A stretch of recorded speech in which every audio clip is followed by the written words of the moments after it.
Hello बच्चों, इस video के अंदर हम the raven and the fox poem पढ़ेंगे। बच्चों चलिए हम पोयम को शुरू करते हैं। Mister Raven was perched upon a limb and Reynard the fox looked up at him, for the raven held in his great big beak a morsel the fox would go far to seek. तो देखो बच्चों, अब हम line by line word to word meaning समझते हैं।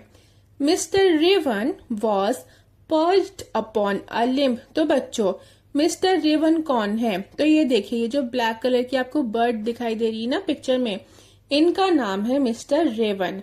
तो बच्चों Raven जो बर्ड होती है ना, वो आपको दिखने में क्रो जैसी लगती है, लेकिन वो क्रो नहीं होता, ठीक है, वो कौवा नहीं होता। पर्च्ड का मतलब होता है बच्चों बैठा हुआ, ठीक है। वॉस का मतलब था, अपॉन मतलब किसी चीज के ऊपर, लिम्ब लिम्ब हम कहते हैं ट्री की जो ब्रांच होती है ना, पेड़ की जो शाखा होती है उसको कहते हैं। तो यहाँ पे आपको बताया जा रहा है कि मिस्टर रेवन कहाँ पर बैठे हुए थे। मिस्टर रेवन जो है वो ट्री की ब्रांच पे बैठे हुए थे। And Reynard the fox looked up at him. और बच्चों देखो, फॉक्स का क्या नाम है? फॉक्स का नाम है रेनर्ड। अब बच्चों रेनर्ड से हमें क्या पता चल रहा है कि फॉक्स जो है वो मेल है, ठीक है, लड़का है।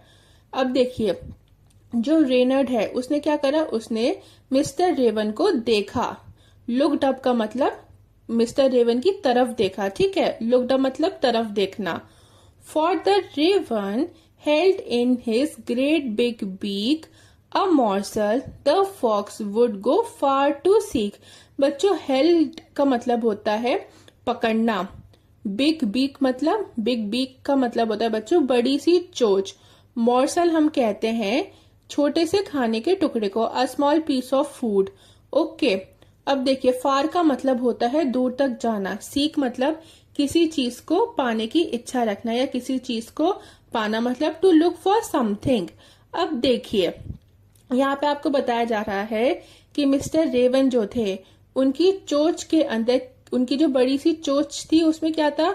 उसमें मॉर्सल था, जिसके लिए जो फॉक्स है वो किसी भी हद तक जा सकता है। और वो क्या कर रहा था? वो मॉर्सल की तलाश में था, ठीक है।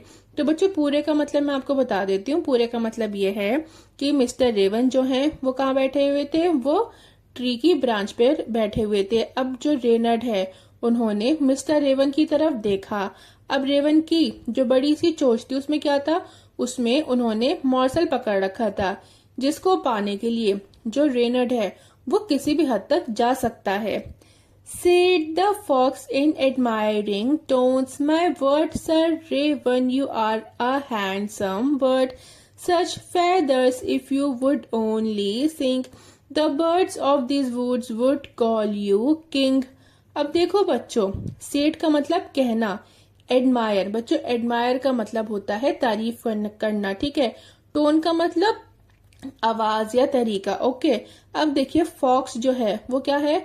वो बहुत ही ऐसी आवाज, मतलब तारीफ करने वाली आवाज में, ठीक है, वो क्या करता है? वो जो रेवन है उसकी तारीफें करनी वो शुरू करता है। Sir raven, you are a handsome bird. सबसे पहले बच्चों रेनर जो है वो देखिए तारीफ करने वाले अंदाज में, तारीफ वाली आवाज में वो रेवन को क्या कहता है? सबसे पहले वो कहता है कि तुम बहुत एक क्या हो? एक बहुत ही हैंडसम बर्ड हो मिस्टर रेवन। आप जो हैं, देखिए वो मिस्टर नहीं कहता बच्चों, वो सर कहता है, ठीक है। वो रिस्पेक्ट भी शो कर रहा है ताकि जो रेवन है वो रेनट की बातों में आ जाए। तो वो सर रेवन, वो काफी रिस्पेक्ट देते हुए कहता है कि सर रेवन, आप जो हैं वो आप एक हैंडसम बर्ड हैं। सच फेदर्स बच्चों, सच फेदर्स का मतलब हो गया कि यहाँ पर रेनट जो है वो क्या कर रहा है? मिस्टर रेवन के जो पंख हैं, जो पर हैं, उनकी वो तारीफें कर रहा है, ठीक है। उनके परों को वो अच्छा कह रहा है। बच्चों फेदर्स हम कहते हैं परों को, ठीक है। If you would only sing मतलब अगर आप सिर्फ गाना गा दो। The birds of these woods बच्चों देखिए, वुड्स हम कहते हैं जैसे फॉरेस्ट है ना, फॉरेस्ट तो एक बड़ा एरिया हो गया, तो फॉरेस्ट का एक छोटा सा एरिया जहां पर एक टाइप के पेड़ हों, तो उसको हम वुड्स कहते हैं, ठीक है। किंग मतलब राजा। अब देखिए बच्चों, मैं आपको इसका पूरे का मतलब बताती हूँ। इस पूरे का मतलब ये है कि देखिए, अब जो फॉक्स है वो किस चीज के लिए मशहूर है, वो किस चीज के लिए जाना जाता है बच्चों? वो अपनी चालाकी के लिए जाना जाते हैं ना। अब जो फॉक्स है उसको क्या चाहिए था? उसको मॉर्सल चाहिए था। तो वो मिस्टर रेवन की झूठी तारीफें करता है, ठीक है।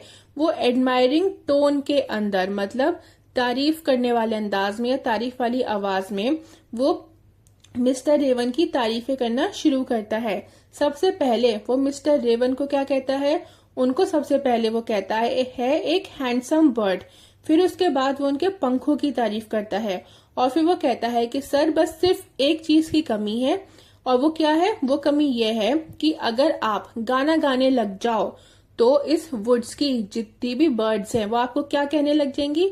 वो आपको किंग कहेंगे, आपको राजा कहेंगी, ठीक है। अब बच्चों, नेक्स्ट स्टेंजा है, The raven who did not see the joke forgot that his voice was just a croak. He opened his beak in his foolish pride, and down fell the morsel the fox had eyed. अब देखिए बच्चों, The raven who did not see the joke. Joke का मतलब झूठी बात कहना, ठीक है। अब जो रेवन है वो क्या हो गया? वो फॉक्स की झूठी झूठी तारीफों में आ गया, ठीक है। उसको इस बात का अंदाजा नहीं हुआ कि जो रेनर्ड है वो क्या कर रहा है? वो झूठ कह रहा है, ठीक है। वो उसकी बातों में आ जाता है। Forgot that his voice was just a croak. बच्चों, forgot का मतलब भूल जाना, वॉइस मतलब आवाज, क्रॉक का मतलब कष्ट देने वाली आवाज, ठीक है बच्चों। क्रॉक का मतलब कष्ट देना। अब देखिए, मिस्टर रेवन जो हैं वो रेनट की बातों में, उनकी तारीफों में इतने आ जाते हैं, उनकी झूठी तारीफों में वो इतना आ जाते, इतने ज्यादा खुश हो जाते हैं कि वो ये समझ ही नहीं पाते कि मिस्टर रेनट जो है वो झूठ बोल रहा है, ठीक है। वो उनको बुद्धू बना रहा है, तो वो इस चीज को समझ नहीं पाता और इस चक्कर में वो ये तक भूल जाता है, अपनी तारीफों में वो इतना भूल जाता है कि उसकी आवाज भी अच्छी नहीं है, ठीक है। जब उसकी आवाज ही अच्छी नहीं है तो जो वुड्स की बर्ड्स हैं वो उसको किंग कैसे कहेंगी, है ना। तो वो भूल जाते हैं कि उसकी आवाज एक कष्ट देने वाली आवाज है, उसकी आवाज बिल्कुल भी अच्छी नहीं है। He opened his beak in his foolish pride. बच्चों, ओपन्ड का मतलब होता है खोलना, ठीक है। बीक मैंने आपको बताया चोंच। फूलिश प्राइड, बच्चों फूलिश का मतलब होता है बेवकूफी, प्राइड मतलब गर्व। फूलिश प्राइड मतलब ऐसा गर्व जिससे हमें नुकसान हो, मतलब बेवकूफों वाला गर्व, ठीक है। अब देखिए, जो रेवन है वो फॉक्स की बातों में इतने ज्यादा आ जाते हैं कि वो समझ ही नहीं पाते कि अब फॉक्स जो है वो झूठ बोल रहा है, ठीक है। वो ये भी भूल जाते हैं कि उनकी आवाज बिल्कुल भी अच्छी नहीं है, कानों को कष्ट देती है उनकी आवाज, ठीक है। तो वो अपनी तारीफों में इतने आ जाते हैं कि क्या करते हैं? वो अपनी बेवकूफी के अंदर क्या करते हैं? अपना जो उनका झूठा गर्व होता है, झूठा घमंड जो होता है, ठीक है, बेवकूफों वाला जो घमंड होता है उनका, वो उसमें आकर अपनी चोंच जो है उसको खोल देते हैं। And down fell the morsel the fox had eyed. अब बच्चों देखो, डाउन फेल का मतलब होता है नीचे गिर जाना। अब क्या होता है कि जब वो अपनी चोंच खोलते हैं तो मॉर्सल, ठीक है, जिस पर किसकी नजर थी? जिस पर फॉक्स की नजर थी, वो क्या हो जाता है? वो नीचे गिर जाता है।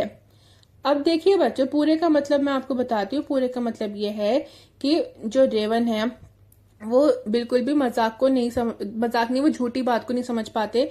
वो ये नहीं समझ पाते कि रेनर जो है वो उनको झूठ बोल रहा है, ठीक है। उनसे वो मॉर्सल लेना चाहता है, इसलिए उनकी झूठी झूठी तारीफें कर रहा है।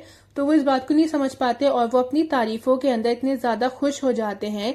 वो अपनी क्या करते हैं कि वो ये बेवकूफी कर देते हैं कि पहली तो वो ये भूल जाते हैं बच्चों कि उनकी आवाज जो है वो बहुत ज्यादा खराब है, कानों को कष्ट देती है।